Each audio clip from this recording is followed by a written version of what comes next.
Speed chasers and adrenaline junkies.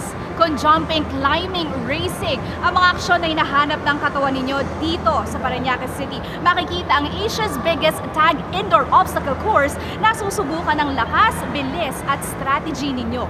This is the ultimate playground for the bold and fearless. Ako si Sheila Salaysay, and are you ready to escape the ordinary? Let the adventure begins dito sa Sports Trip.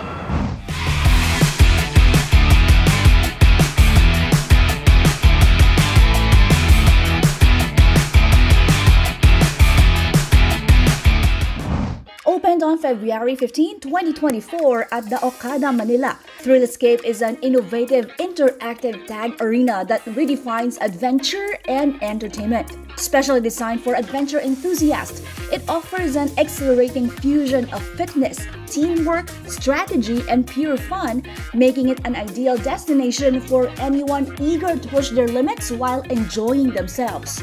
Within its state-of-the-art facility, participants can immerse themselves in high-energy challenges that not only test physical agility but also foster camaraderie, whether they're aiming to break personal records or simply share an unforgettable experience with family, friends, or colleagues. The arena's versatility draws a diverse audience, from young thrill seekers to seasoned fitness enthusiasts, providing an inclusive space where all ages and fitness levels can participate, as long as they meet the minimum height requirement of 4 feet. Designed with safety and enjoyment in mind, Thrill Escape is perfect for everything from vibrant family outings and memorable celebrations to corporate team-building events and individual fitness adventure.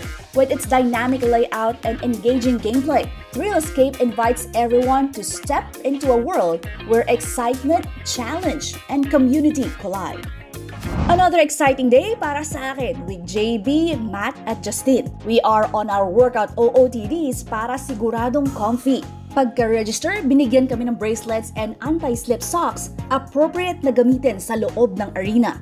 There's an area where you can put your shoes and lockers for your belongings. To be brief on the safety precautions and reminders sa loob ng arena, we need to watch this video.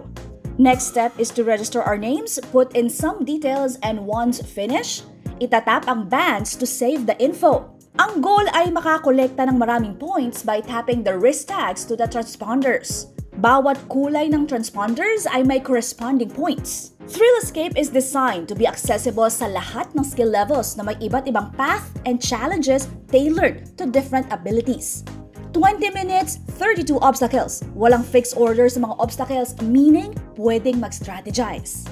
Pwedeng unahin ng mga madadaling obstacles at hindi maaapektuhan ng score. Since this is a physically challenging activity, importante ang mag-warm up para makaiwas sa injury. Si Sir Patrick ay isang professional athletic coach on site at siya ang mag-guide dito sa amin. High knees, jumping jacks, arm rotation, waist rotation, shoulder stretch, lunges, left and right, and we are ready for the ultimate challenge.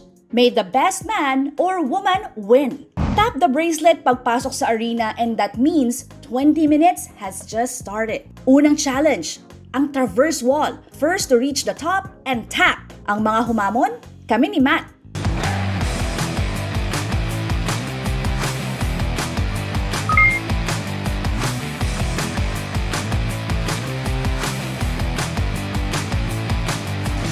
At may pa-thumbs up pa.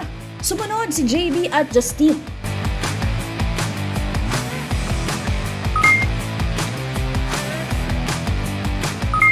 Next obstacle. Kapag masyadong mahirap o hindi abot ang transponder, may iba't ibang paraan para makatap. Ihagis ang bracelet sa transponder. Tatalon para maitap ang bracelet. Ang tama at mas competitive na paraan ay gawin ang obstacle. Next is in a smaller arena na may mga giant medicine balls.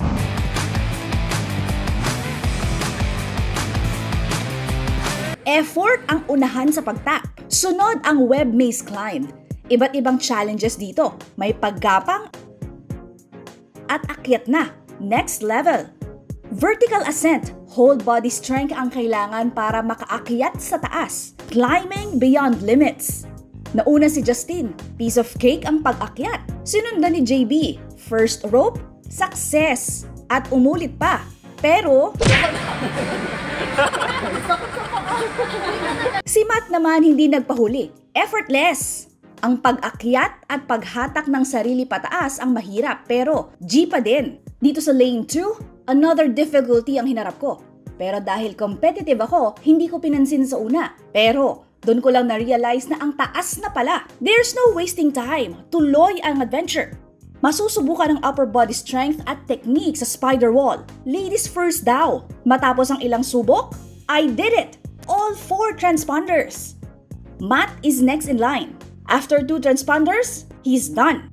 Si JB, all completed. On the go din si Justine. At dahil competitive kaming lahat, tuloy ang pag-tap. Southweb ang kasunod. Habang ako ay takot bumaba, silang tatlo, walang kahirap-hirap. Tuloy ang gapang, talon, tap at tawanan. Sa totoo lang, wala pa kaming ginagawa sa sports trip na hindi sinubok ang takot ko sa heights. Dito sa Dragon's Peak, kailangan gumapang at umakyat para makatap hanggang taas. Habang umaakyat, humihirap dahil halos wala nang matapakan and the space gets smaller. Success! Kala mo pangiti-ngiti lang, pero kabado yan. Isa na naman pong pagkakataon where I conquered my fear. We save our energy for the last obstacle, the power wall. We asked Sir Patrick to show us paano ang technique at paano maiwasan ang injury while doing the obstacle. Hitting all transponders. Iba. Ngayon kami naman, si Justine ang nauna. 1 transponder? Check. It's JB's turn. Take 2, ayaw patalo.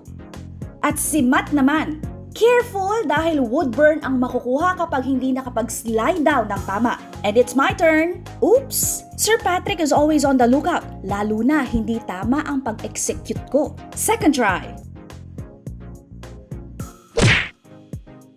Matapos ang mga obstacles, it's time to figure out sino ang nanalo. Wala akong masabi sa baong energy ng tatlong to.